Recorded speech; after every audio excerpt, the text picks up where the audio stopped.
Morning বন্ধুরা, good morning. দেখো আমার রান্নার রুমের পরিবেশটা, রান্নার রুমের জানালা দিয়ে কত সুন্দর একটা ভিউ দেখা যায়। দেখো, ঘুম থেকে উঠে কিন্তু আমার একটাই কাজ আমি করি, রান্নার রুমের সব জায়গাটা একটু মুছামুছি করি, পরিষ্কার করি। কারণ হচ্ছে রাত্রের বেলা তেলা পোকাগুলো আসে এবং এগুলো হাঁটাহাঁটি করে, সেজন্য আমি কিন্তু সবগুলো মুছামুছি করে নিয়ে নিই। তো সাবান দিয়ে বা একটু সার্ফ এক্সেল দিয়ে সবগুলো মুছে নিই, ঠিক আছে? এটা হচ্ছে আমার প্রথম কাজ।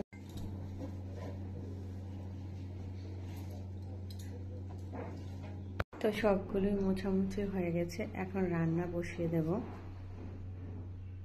ঠিক আছে? একদম মুছে নিয়েছি পরিষ্কার করে, তো এখন রান্না বসিয়ে দেব।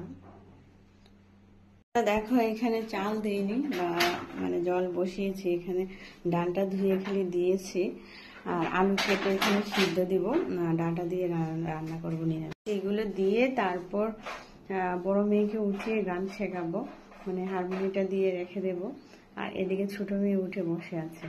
এই মেয়ে, এদিকে থাকা, এমন অবস্থা, ওকে বসানো যাবে না যে বসো আমি এগুলা করি, এইভাবে আঁকড়ে ধরে রাখবে। নামো। এই মেয়ে, দেখো কিভাবে রান্না করবো বলো।